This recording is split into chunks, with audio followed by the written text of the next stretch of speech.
You're a paramedic, Lena. You drag drunks off sidewalks for a living. Don't embarrass this family in front of people who matter. My mother's voice cut flatter than the chrome on her wine glass, and she didn't even bother lowering it for the caterers setting up behind her. She reached across my brother-in-law's leather portfolio, plucked the cream envelope with my name on it off the table, and dropped it straight into the kitchen trash like it was a expired coupon. Diane is marrying into the Castellan-Brooks family tomorrow.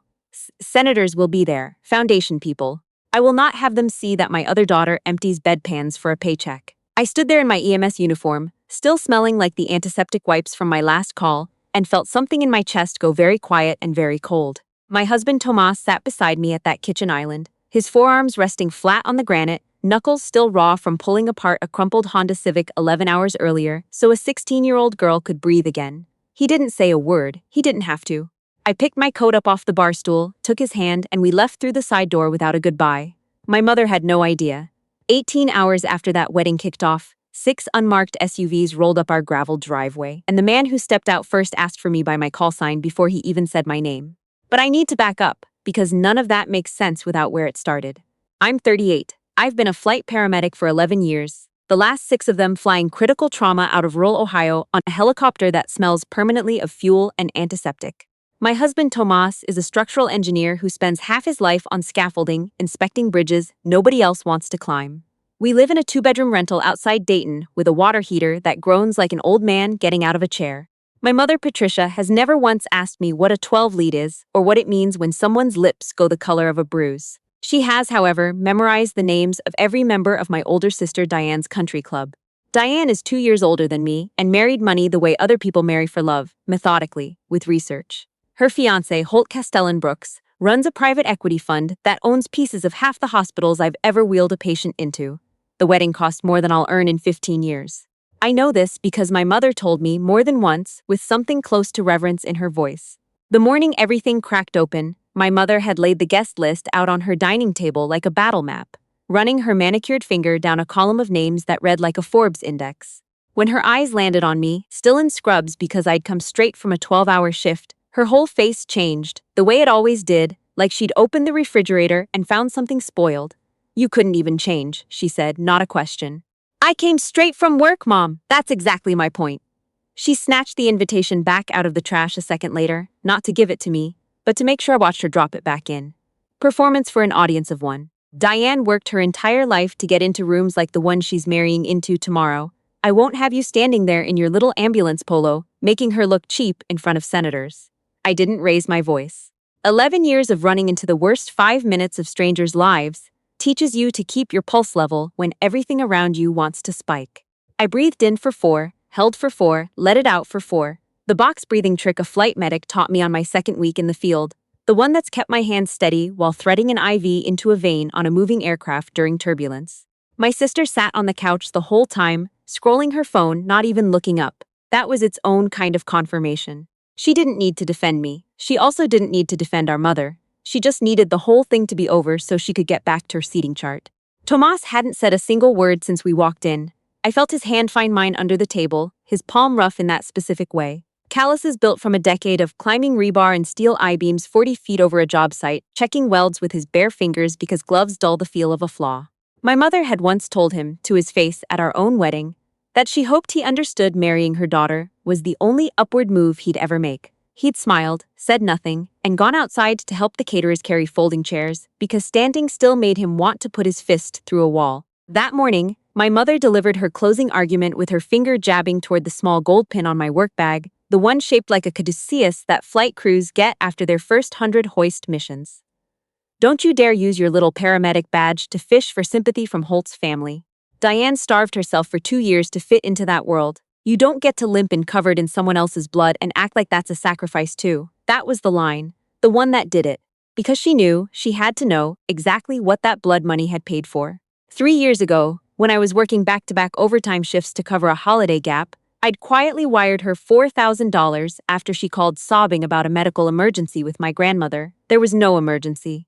I found out later it went straight into a wire transfer to a boutique in Columbus. The same week Diane needed an emergency wardrobe refresh for a gala. I never said anything. I just stopped offering. I stood up from that table, the chair legs scraping hard against her hardwood floor, and looked her dead in the eye. You're right, Mom. I do smell like someone else's worst day. At least I was there for it. I picked up my coat. I took Tomas's hand. We left, and the door clicked shut behind us with a finality that had been building for 38 years. In the truck, Tomas didn't start the engine right away. He just sat there, jaw tight, that vein along his temple doing the thing it does when he's holding back more than he's saying. You okay? 2 words. That's Tomas. He says more with a raised eyebrow than most people manage in a paragraph. I didn't answer right away. I was looking at his hands on the wheel, hands with a thin white scar, tracing across 3 knuckles from the time a support cable snapped on a bridge retrofit in West Virginia and nearly took 2 of his fingers with it. He'd finished the inspection anyway, climbed back up with his hand wrapped in a torn undershirt, because the structural report was due by end of day, and a county bridge with a hairline crack doesn't wait for paperwork. My father used to say Tomas had quiet hands and a loud heart. My father died when I was 9, an aortic dissection that hit him on a Tuesday morning while he was tightening the chain on my bike in the driveway. He went down mid-sentence. I was the one who called 911. I remember the dispatcher's voice staying so calm, walking my 9-year-old hands through compressions on my own father's chest, while my mother stood frozen by the garage door, mascara running, more concerned with what the neighbors would see than with counting along with me. He didn't survive. But something in me did, that day, some understanding, lodged permanently behind my sternum, that the steadiest voice in the worst moment of someone's life can be the only thing standing between them and the dark. I decided somewhere on that driveway, kneeling over my dad with the dispatcher's voice in my ear, that I would spend my life being that voice for somebody else. My mother grieved my father in her own way, by erasing him. Within a year, she'd boxed up his tools, painted over the workshop, and started telling people at church that we came from old Cincinnati money, a story she built so thoroughly that even Diane half believes it now. The only thing of his I kept was a small brass compass he carried in his glove box, engraved on the back with my initials, a gift he'd bought the week I was born. I've carried it in my flight bag on every single mission for 11 years. It doesn't even point true north anymore. The needle sticks. But I've never once thought about replacing it. That cruelty followed a pattern with depressing consistency. At my own wedding 4 years ago, Tomas stood at the altar in a rented suit because we were saving every dollar for a down payment, surrounded by his entire engineering crew, half of them still smelling faintly of diesel and rebar grease from a job that morning. My mother sat in the front row dabbing her eyes with a handkerchief, the picture of a proud mother, until I overheard her hiss to my aunt, "She married a man who works with his hands." I raised her better than this. She'd shown up at our apartment a month before the wedding, run a white-gloved finger along our kitchen counter like a building inspector, and told Tomas, in front of me, that marrying me was the only investment above his pay grade he'd ever make. He'd said nothing. Just picked up his work boots from the doormat and left for a job site. I found the dent in our hallway drywall a week later, the one he never explained and I never asked about. The bleeding never really stopped. 18 months ago, I was mid-shift on a 48-hour rotation, 3 hours into a transport flight, when my phone buzzed with a missed call from her. Not "Are you safe?" Not "How was your shift?" She wanted me to co-sign a loan against my retirement account so Diane could put a deposit on a lake house before Holt's family thought she came from nothing. I told her no. She called me selfish, said I'd always been jealous of my sister, and hung up before the rotor blades had even finished spinning down. That night, back in the truck after she threw my invitation in the trash for the second time in my life, I ran my thumb over the worn edge of my father's compass in my coat pocket, and I made myself a promise in the silence of that cab. Not one more tear, not one more dollar, not one more excuse made on her behalf. What my mother never knew, what nobody in that family knew, was what had happened 4 years earlier on a stretch of interstate outside Knoxville, on a night that started as a routine mutual aid transfer and ended with my hands inside another human being's chest cavity on the shoulder of I-75. I was the lead flight medic on a crew dispatched to a multi-vehicle pileup in dense fog, a jackknifed semi that had taken out 3 cars in a chain reaction. Most of the wreck was triaged and cleared within 20 minutes. But the 4th vehicle, a black Suburban that had rolled twice before catching on the guardrail, hadn't been part of the original call. It wasn't on anyone's manifest. There were no plates visible, no registration, nothing.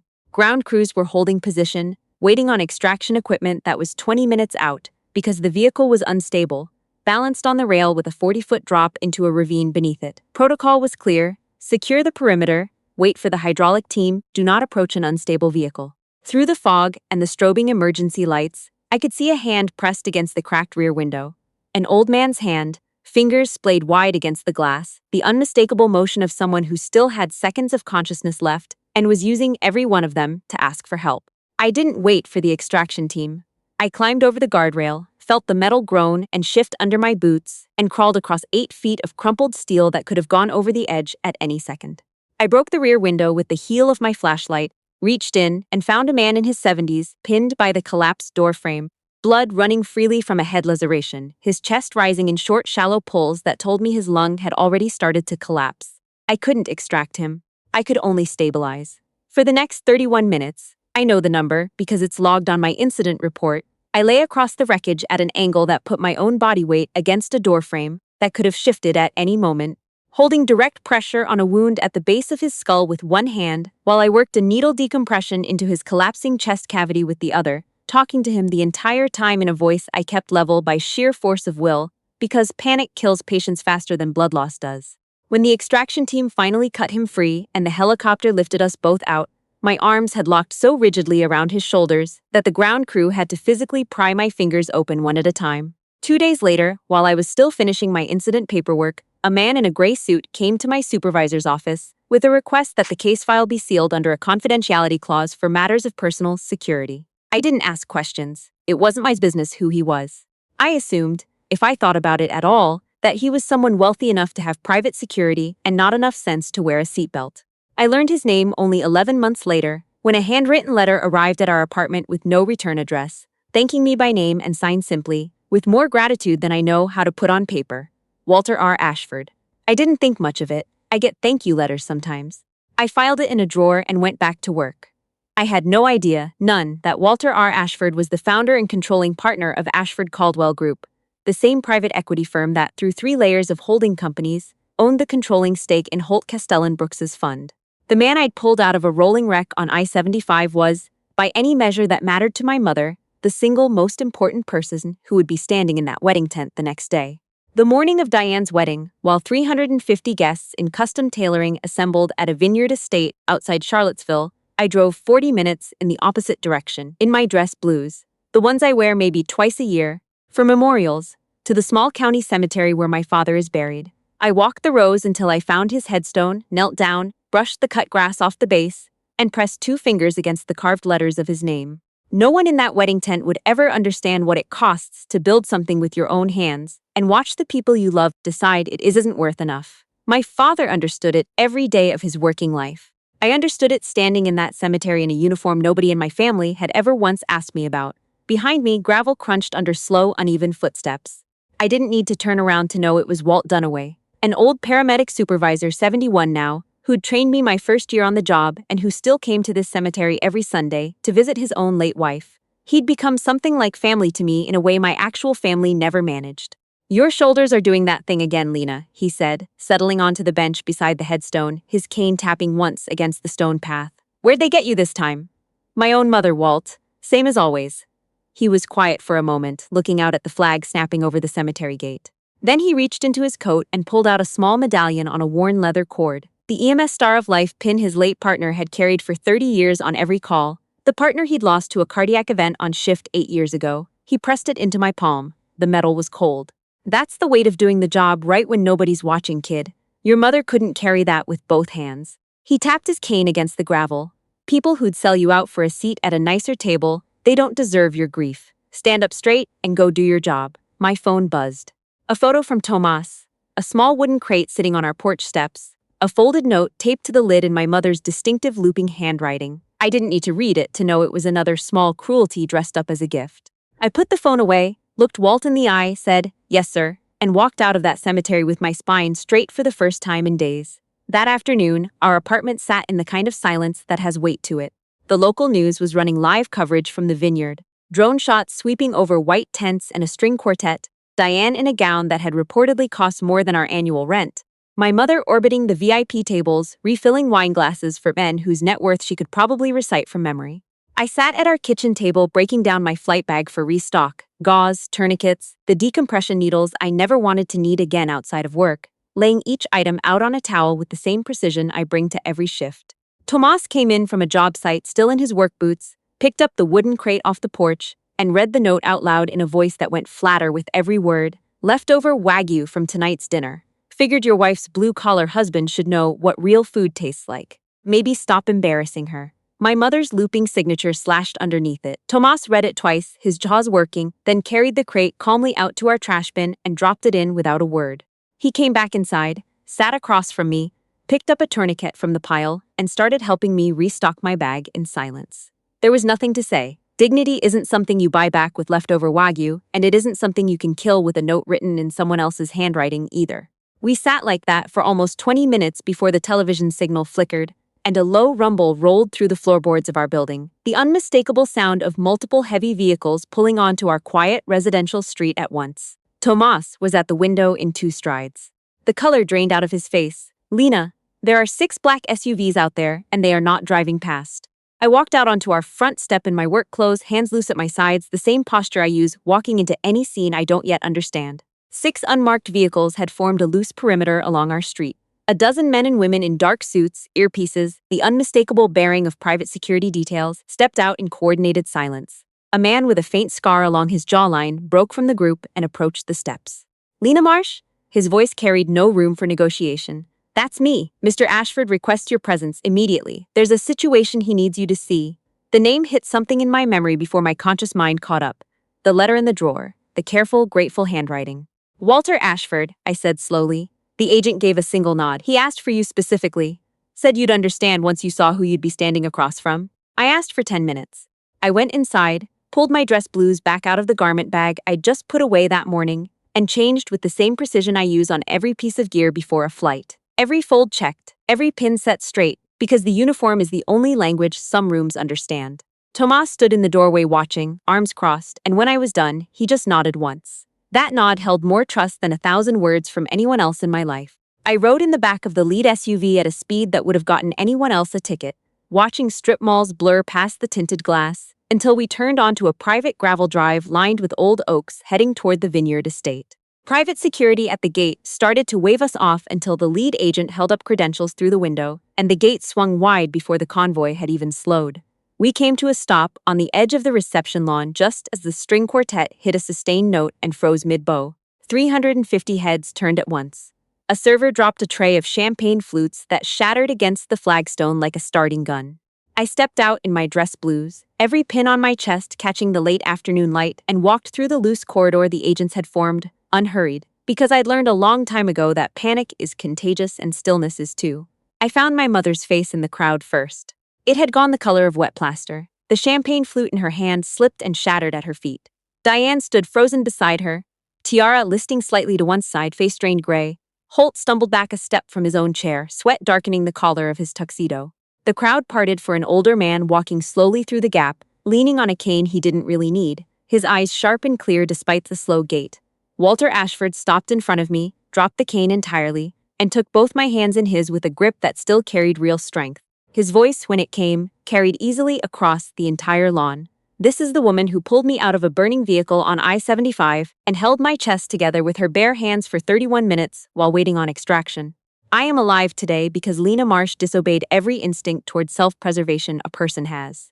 350 guests went absolutely silent. He turned, fixed his gaze on my mother, and his voice dropped into something far more dangerous than a shout. "And I'm told this is the same daughter you banned from your other daughter's wedding because she works for a living." My mother's mouth opened. Nothing came out. "I had my people look into the financing on this event last week, Patricia, after Diane's fiancé's office requested an expedited background check, standard procedure for anyone marrying into a family connected to my fund." Walter's voice carried the calm precision of a man who had spent decades negotiating rooms much harder than this one. "I know about the second mortgage on your house. I know where some of that money actually went. And I know exactly which daughter has been quietly wiring you money for years while you told this entire family she'd amounted to nothing." Holt turned slowly toward Diane. The look on his face wasn't anger. It was the specific, sick recognition of a man realizing he doesn't know the person he just married. Walter released my hands, turned to address the entire lawn without raising his volume, every word landing with absolute clarity. "You can buy almost anything in this world. You cannot buy what this woman has. And you should all sit with the discomfort of how close you came to never knowing it." The applause didn't build gradually. It broke all at once, glasses ringing against the silverware, 350 of the most financially comfortable people in Virginia rising out of their chairs in a single motion. I stood in the middle of it with my chin level, hands clasped behind my back, and didn't smile. I'd spent 11 years learning that the moment after a save isn't for celebration, it's for making sure everyone else is still standing too. I slipped away from the receiving line of handshakes and found a quiet stretch of lawn near the vineyard's edge, looking out over rows of vines turning gold in the last of the light. I could hear the slow, uneven click of heels on the gravel behind me before I turned around. My mother arrived first, mascara tracked in black lines down both cheeks, arms wrapped tightly around her own ribs like she was holding herself together by force. "Lena," her voice cracked. "I was wrong. I'm so sorry, please. Talk to Walter. The bank is calling the loan." I could lose the house. I didn't say anything yet. Diane came next, grabbing my sleeve with both hands, knuckles white. "I told Holt I was the one helping you financially, that I was the one being generous. If he finds out I've been taking your money for years and telling him the opposite." She gasped for air between words. "You have to fix this for me." There it was, the whole architecture of the lie laid bare in one sentence. My sister hadn't just taken my money. She'd taken my story and rewritten herself as its hero. I pulled my sleeve free, gently but completely, and turned to face them both. "You're not crying because you're sorry for what you did to me. You're crying because the money's gone." I let that sit for a moment. In my line of work, when someone abandons their partner mid-call, they don't get a second shift. There's no appeal. I forgive you both as family, because carrying hatred is its own kind of injury, and I've seen what it does to people. But the trust died the day you threw my invitation in the trash, Mom. And Diane, it died the day you let her do it without saying a word. I turned and walked back across the lawn, the evening air cool against my face, and didn't look back. I declined Walter's invitation to stay for dinner. I rode home in the SUV, changed out of my dress blues, and found Tomas in our kitchen still in his work clothes, a faint smudge of grease along his jaw from a job that morning that already felt like it belonged to a different week. He looked up, saw me, and that small one-sided smile crossed his face, the one that's anchored me through every overnight shift, every bad call, every silence after my mother hung up the phone. I crossed the kitchen and put my face against his chest. He smelled like diesel and clean sweat, nothing engineered about it. No black card in his wallet, no portfolio of holdings, just two arms that had carried more weight than anyone at that vineyard would ever understand. I listened to his heartbeat, slow and steady, and knew with total certainty that I was the richest person who'd been on that property all day. The aftermath wrote itself over the following weeks. Holt's attorneys filed for an annulment within the month, once the prenup's fraud clause activated over the financing Diane had hidden from him. She walked away with almost nothing. Not the house, not the cars, not the credit lines she'd built her entire identity around. My mother's house went into foreclosure proceedings within 6 weeks, the second mortgage finally collapsing under its own weight with no one left to quietly bail her out. She texted every Sunday for a while. Long messages about forgiveness and family and one phone call that could fix everything. I read the first few, then I stopped. I blocked the number eventually, not out of cruelty, but because cutting out something that's actively hurting you, even when it shares your blood, is sometimes the only way the rest of you survives. Tomas handed me coffee the next morning, black, in the chipped mug I refused to throw away, and we sat at our kitchen table in the quiet, watching the first light come through the window over the sink. No string quartet, no champagne, just two people who'd earned every ordinary minute of that silence the hard way. The strongest people I know aren't the ones who get to sit at the head of the table judging everyone else's worth. They're the ones who keep showing up for strangers on the worst day of a stranger's life, who hold pressure on a wound for 31 minutes without flinching, who never ask whether someone's worth saving before they decide to save them. Honor doesn't care what your collar looks like. And the truth eventually always finds its own way onto the table, whether anyone invited it or not.